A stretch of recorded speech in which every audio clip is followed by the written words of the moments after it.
अस्सलाम वालेकुम, my name is Faisal Chaudhary. आप देख रहे हैं कार मेंटेनेंस। आज का मेरा टॉपिक है कि टोयोटा गाड़ी में एक्सीलेटर प्रॉब्लम हो तो क्या मसला हो सकता है, कैसे इसको सॉल्व करना है, पूरी डिटेल बताऊंगा। जो दोस्त अब आप नए हैं तो प्लीज चैनल को सब्सक्राइब कर लें और बेल आइकन को प्लीज याद से दबा दें ताकि आने वाली नोटिफिकेशन आपको जल्द से जल्द मिलती रहे। Thank you. आइए टॉपिक की तरफ। ये फॉर एग्जांपल गाड़ी मेरे पास टोयोटा कैमरी 2006 मॉडल है। टोयोटा की गाड़ी कोई भी हो, ये एग्जांपल के तौर पर मेरे पास गाड़ी है, ये फॉल्ट आया मेरे पास, तो मैंने सोचा आप भाइयों से शेयर करता हूं ताकि आपको पता चल जाए कि इसमें क्या प्रॉब्लम हो तो क्या करना चाहिए। वैसे इस गाड़ी को हम स्टार्ट करते हैं। सबसे पहले आपको ये गाड़ी को चेक करने के लिए, अगर आपके पास यही सेम फॉल्ट आ रहा है तो सबसे पहले आप चेक करें कि गाड़ी में चेक लाइट ऑन है कि नहीं। अगर तो आपकी चेक लाइट ऑन है तो आपको सबसे पहले इसको स्कैन करना चाहिए, ठीक है।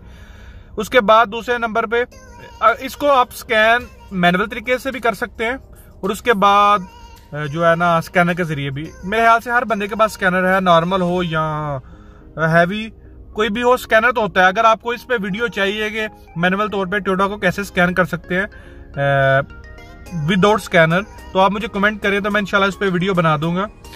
ये क्या प्रॉब्लम है, कस्टमर की डिमांड है कि गाड़ी ना कभी कभी एक्सीलेटर नहीं लेती, कभी कभी स्टार्टिंग ट्रबल कर रही है। सुबह स्टार्ट करता है तो 2-3 दफा ट्राई करता है, फिर स्टार्ट होती है, स्लव ले रही है लेकिन स्टार्ट नहीं हो रही। कभी स्टार्ट होती है, एक्सीलेटर प्रॉपर नहीं ले रही, गाड़ी भाग नहीं रही, पेट्रोल ज्यादा इस्तेमाल हो रहा है, बहुत ज्यादा प्रॉब्लम है। तो आइए हम चेक करते हैं कि गाड़ी की चेक लाइट ऑन है। स्कैन करने से पहले हम इसको चेक करते हैं कि एक्सीलेटर कैसे ले रही है। ये देखिए अभी लिया उसने, प्रॉपर एक्सीलेटर लिया है। अभी देखे आरपीएम 4 से ऊपर नहीं जा रही।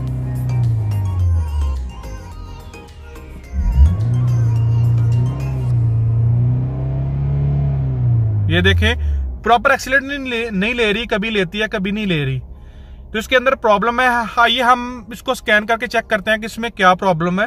उसके बाद हम लास्ट में डिस्कस करेंगे कि इसको क्या सेंसर चेंज करना पड़े, क्या तरीकाकार है, उसके बारे में लास्ट में आपको पूरी डिटेल बताऊंगा। आइए हम इसको स्कैन करते हैं। लॉन्च मेरे पास ओबीडी स्कैन लॉन्च है, तो ये टैब की स्क्रीन पे चलते हैं, उससे आप अच्छी तरह समझ सकेंगे कैसे स्कैन करना है। इससे आपको दूसरा भी फायदा होगा कि लॉन्च की डिवाइस आपको कैसे इस्तेमाल करनी चाहिए। कुछ लोग नए हैं तो उनको इससे भी हेल्प हो जाएगी कि लॉन्च की डिवाइस कैसे इस्तेमाल करनी है। आइए टैब की स्क्रीन पे चलते हैं जी। तो ये टैब की स्क्रीन है। XX Pro 3 को ओपन करते हैं। उसके बाद टोयोटा एशियन गाड़ी है तो एशिया में जाते हैं, टोयोटा ओके। इससे आपको फ़ायदा होगा कैसे ऑपरेट करना है ये भी पता चल जाएगा। 16 पिन, नई गाड़ियों में 16 पिन नहीं आती हैं, 16 पिन इसमें यूरोप और सब गाड़ियां हैं, यानी टोयोटा में कुछ गाड़ियां यूरोप में बनी होती हैं, उस पर अलग से टॉपिक बनेगा। अच्छा 16 पिन ओके कर लेते हैं। Automatic search Camry 2006 model with VCS। इस गाड़ी में VCS है ना, इसलिए control unit, power train engine okay.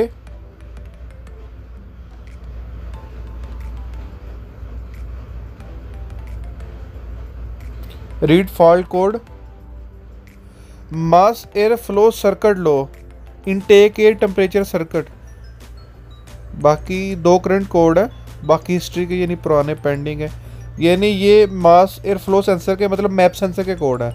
ये मैप सेंसर है, ये हम ओपन करके चेक कर लेते हैं। ये देखें वायरिंग बिल्कुल क्लियर नज़र आ रही है, इसमें कोई तार डैमेज नहीं है। एक एक वायर को खींच के चेक करेंगे कि इसमें कोई कटी है, या अगर टूटी हो तो अक्सर औकात होता है कि ये ग्रिप के पास से टूटी होती है। ये देख, ये पहले मैंने चेक कर ली थी, तो ये देखें अंदर से भी साफ है, बिल्कुल क्लियर है। ये देखें ये दूसरा सेंसर है, इसको हम चेंज करेंगे। इसको हम, ये 2 स्क्रू है, ये स्टार वाले स्क्रू ड्राइवर से हम इसको खोलते हैं। उसके बाद आपको बताएंगे कि इसमें ये हमने क्यों चेंज किया है।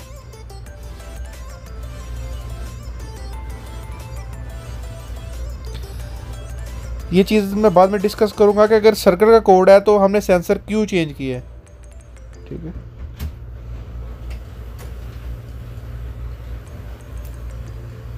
ये सेंसर ओपन हो चुके हैं, ये देखें।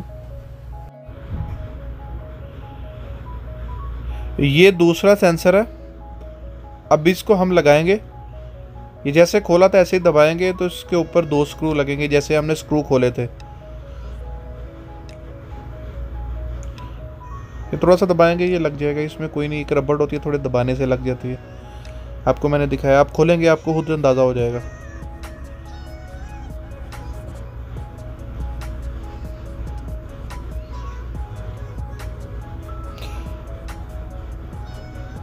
मैप सेंसर पे इंशाल्लाह मैं एक वीडियो बनाऊंगा, अगर आप कमेंट करेंगे तो इस पर बताऊंगा इसमें क्या क्या फॉल्ट आता है इस वजह से। तो इंशाल्लाह इसको लगा के, अब इसको लगा दिया, हम टैब की स्क्रीन पे इसको फॉल्ट को क्लियर कर लेते हैं।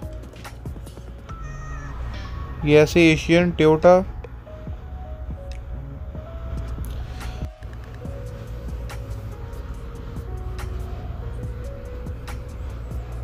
सोलह पिन कि जैसे हमने स्कैन किया था ना रीड फॉल्ट कोड, वैसे ही होगा। सिर्फ इसमें जब रीड फॉल्ट कोड होंगे तो उसके नीचे लिखा होगा क्लियर फॉल्ट कोड, तो क्लियर हो जाता है। क्लियर फॉल्ट कोड करना बहुत ज़रूरी होता है ताकि आपको पता चलता रहे कि चेक लाइट ऑन है या नहीं। अगर चेक लाइट ऑन है तो उसका मतलब ये होता है कि गाड़ी में इलेक्ट्रिकल प्रॉब्लम है।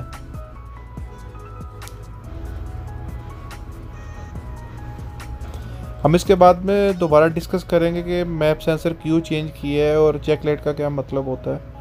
ये clear fault code, okay okay जी। तो दोस्तों आपने देख लिया कि हमने मास एयर फ्लो सेंसर का कोड निकाला था स्कैनर के जरिए। स्कैनर ने हमें बताया कि मास एयर फ्लो सेंसर का कोड निकाला है। तो उसमें क्या था कि हमने उसको चेक किया है कि उसकी वायरिंग ठीक थी। उसके बाद हमने उसको सेंसर को चेंज कर दिया। सेंसर को चेंज इसलिए किया है कि ये देखें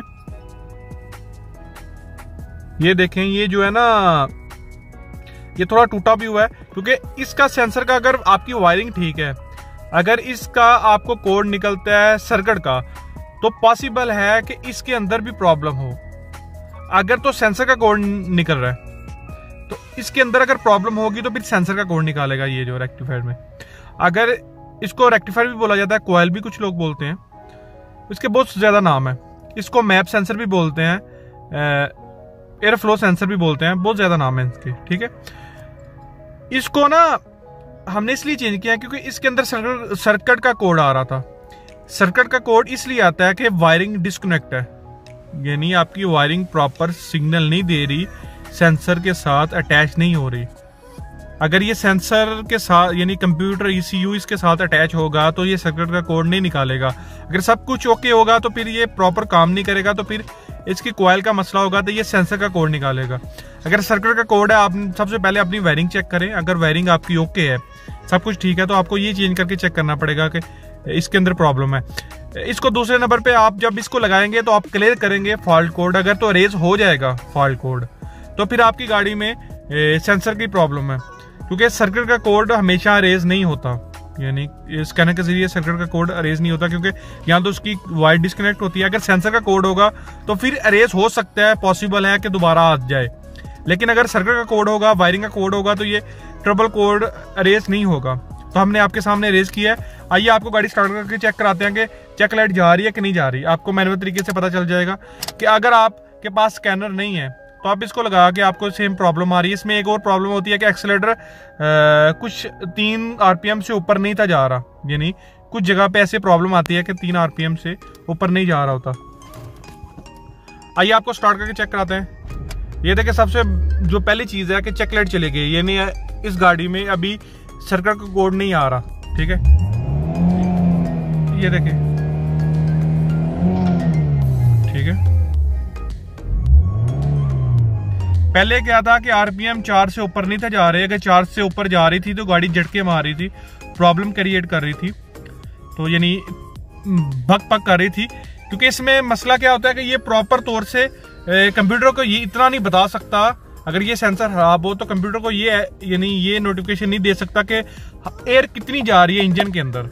इसका बेसिकली तौर पे काम ये है, यानी एयर को बताना कि उसका टेम्परेचर क्या है, उस हिसाब से। अगर आपको इसके बारे में नॉलेज, मुकम्मल नॉलेज चाहिए मैप सेंसर, के बारे में अगर आपको प्रॉपर नॉलेज चाहिए तो आप मुझे कमेंट में कमेंट कर दें। मैं इस पर इंशाल्लाह वीडियो बनाऊंगा, आपको प्रॉपर तरीके से समझा दूंगा कि इसका क्या काम होता है, ये कैसे सिग्नल देता है, इसका काम क्या है, इसके बारे में पूरी इन्फॉर्मेशन इंशाल्लाह दूंगा।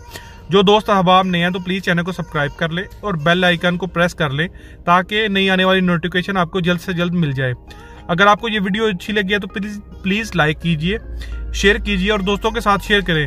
और जो इलेक्ट्रीशियन है जो आम गाड़ी रखते हैं, यानी जो गाड़ी रखते हैं उनको गाड़ियों के मुतालिक नॉलेज सीखने का, नॉलेज लेने का शौक है, यानी वो नॉलेज लेना चाह रहे हैं तो प्लीज़ इस चैनल आपके लिए चैनल बना हुआ है, इलेक्ट्रीशियन के लिए बना हुआ है। जो एक्सपीरियंस शुदा लोग हैं तो उनको इन चैनल की खैर ज़रूरत तो नहीं है, लेकिन जो नए लोग हैं इस फील्ड में नए आ रहे हैं, उनको यहाँ एसी वाला काम कर रहे हैं, एसी के मुतालिक काम कर रहे हैं, तो वो इलेक्ट्रीशियन भी सीखना चाह रहे हैं तो इस पे सीख सकते हैं। आपको बेसिक चीज़ों का पता चल जाएगा, एडवांस चीज़ों का पता चलेगा, ECU का पता चलेगा। क्योंकि आजकल वीडियो इसलिए नहीं आ रही क्योंकि लॉकडाउन की वजह से कंप्यूटर यानी वो लॉकडाउन वर्कशॉप क्लोज हैं तो इसलिए थोड़ी प्रॉब्लम है। तो इंशाल्लाह प्रॉपर वीडियोज़ आती रहेंगी। आपको करना क्या है कि सब्सक्राइब करें चैनल को, ज़्यादा से ज़्यादा सब्सक्राइब करें ताकि नई नोटिफिकेशन आती रहे। क्योंकि बंदा एक वीडियो बनाता है, इतने ज़्यादा व्यूज़ नहीं आते तो फिर बंदे डिसहार्ट हो जाता है बंदा। इसलिए आपसे रिक्वेस्ट है कि प्लीज़ सब्सक्राइब करें। और अगर आपको ये वीडियो अच्छी नहीं लगी तो प्लीज़ डिसलाइक करें और कमेंट में कमेंट कर दें कि हमें ये वीडियो अच्छी नहीं लगी, तो इंशाल्लाह मैं उस पर प्रॉपर आपको गाइड करने की कोशिश करूँगा। Thank you.